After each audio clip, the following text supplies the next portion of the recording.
Welcome to the program, everyone. I'm Christiana Manpour in London. The United States and the United Nations are strongly condemning the violence that's erupted in Nigeria. And these are some of the latest images: smoke billowing into the sky amid reports of a prison in Lagos being set ablaze. It comes after security forces opened fire at a peaceful demonstration against police brutality on Tuesday.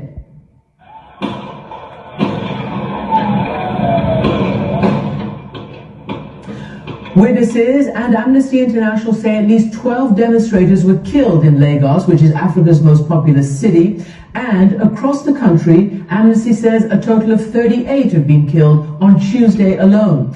But the Lagos state governor denies there were any deaths. This brutality in one of Africa's biggest cities comes amid a global uprising for justice and equal rights. And powerful voices from Joe Biden to Beyonce have joined in denouncing this violence. Activist and renowned rapper Folarin Falana, better known by his stage name Falz, led one of the first protests 2 weeks ago, and he's been taking part ever since. And he's joining me now from Lagos. Falz, welcome to the program. We're coming to you because you've obviously got, the pulse of the people. You've got 7 million Instagram followers, and you have been organizing some of these protests and joining in. Can you tell me how this all started? What turned this city into violence?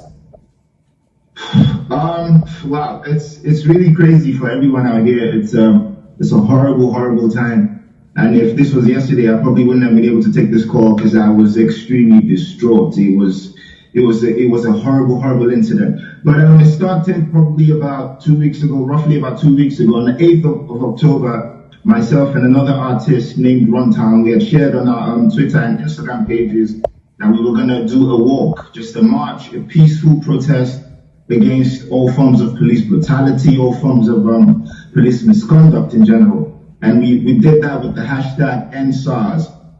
The hashtag was already in existence. This is something that was already a big thing on social media, but no one had actually gone ahead to do a physical protest. So we decided to take that extra step. So we went out on the 8th, I think it was a Tuesday. We went out and probably were expecting maybe around about 50, 100 people, but probably got around about 2,000 people or so that came out on that very day. And it was huge. We did a march to a police station which has some high-ranking officers here in Lagos, and we handed in a petition just saying that the youth as a group were very, very unhappy with the way things were going, and we were really furious about police brutality, police harassment, police extortion, and enough is enough. Basically, everyone was standing up. Everyone was lending their voice to this particular cause. So from that day up until now,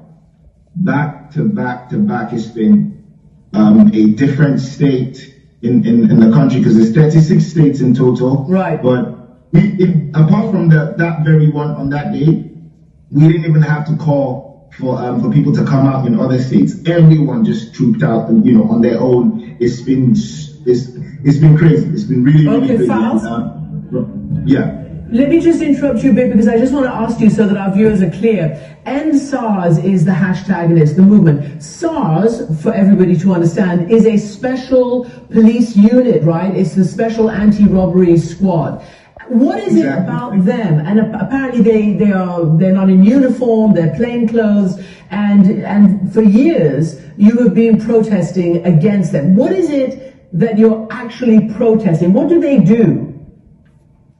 It's all forms of violence. It's all forms of brutality, and the offenses that they're supposed to be protecting us against is pretty much the offenses they end up committing. The SARS stands for State Anti-Robbery Squad, but they're committing the armed robbery, because we hear about numerous cases where they stop young people just because you look fresh, just because you look young and you look like you're making a lot of money. They'll stop you, they'll harass you, they'll go through your phone, and sometimes they search for messages from your bank, for example, so they can see your bank account balance. And when they do that, they drive you to an ATM, get you to withdraw money, and you know, before they let you go, if they can't get money off you, they lock you up. We hear about several cases where they locked people up and those people disappeared because they were eventually killed.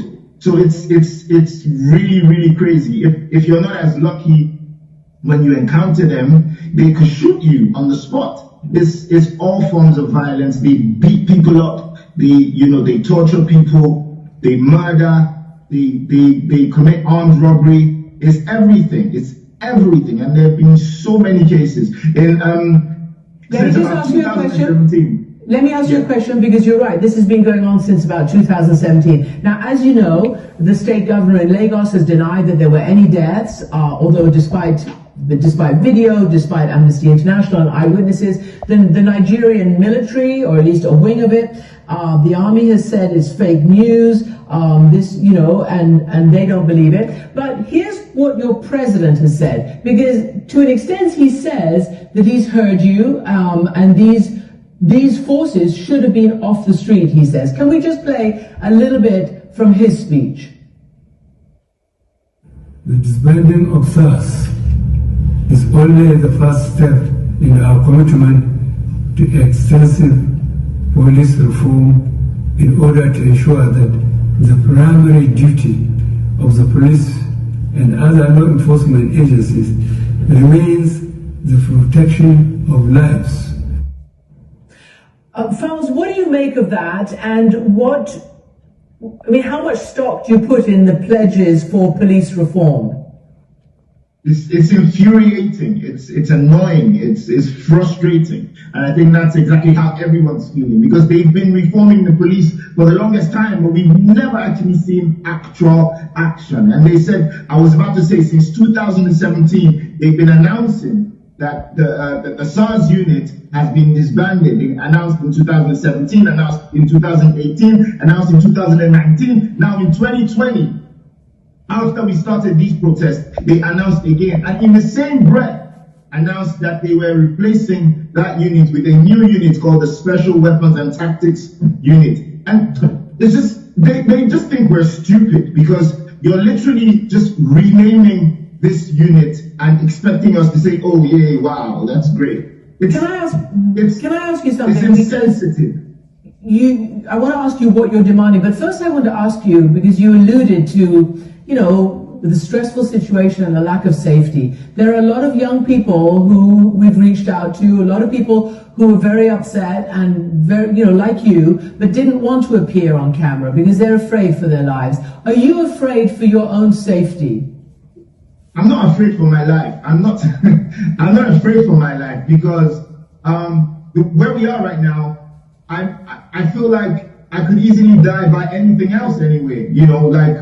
There's a sheer, I don't even know where to start from. We have non-existent healthcare, for example. We have a seriously high level of poverty. There's unemployment. We're in a critical state because of how much corruption and just mismanagement of funds that we continue to see on a daily basis. So if I don't come out to sort of complain about the state of things, I could sit down and I could have an accident on my way to work or something, and I could die as a result of that, because the state of the healthcare is nothing to write home about. We don't even have proper hospitals. Our hospitals aren't well equipped. People have to travel abroad to get proper healthcare, and every Nigerian, and we keep on saying this, every single Nigerian is one sickness away from passing away. So what kind of life am I living anyway? Like, why should I be afraid of dying? I'm gonna die anyway, so what's the point? Falz, let me ask you, because some of the things you're saying resonate quite strongly with what's happening in the United States. Certainly the racial uprising for justice, and obviously the need for equal health care and the like. And it's playing very heavily into the presidential election right now. I guess I want to ask you whether you feel a sense of solidarity coming from the US and other places where politicians, government leaders, and singers, artists, rap artists are basically, saying that they're supporting you. Do you feel a sense of solidarity? In a way, yeah, and you know, but I feel more. It's more depressing to think about what we're going through because you know the whole Black Lives Matter movement happened in the United States, and that's a more complicated issue, you know, with racism and all that stuff. But out here, it's black people doing the same thing to their brothers. It's us on us violence.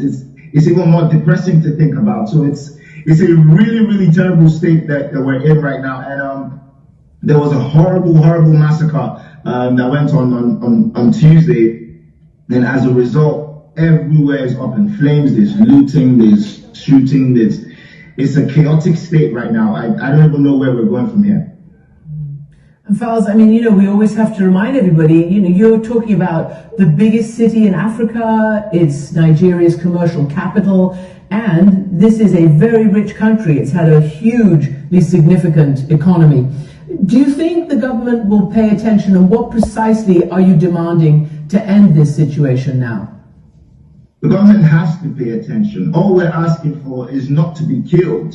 All we're asking for is not to be extorted. All we're asking for is not to be robbed by the officers that are supposed to be protecting our lives and property.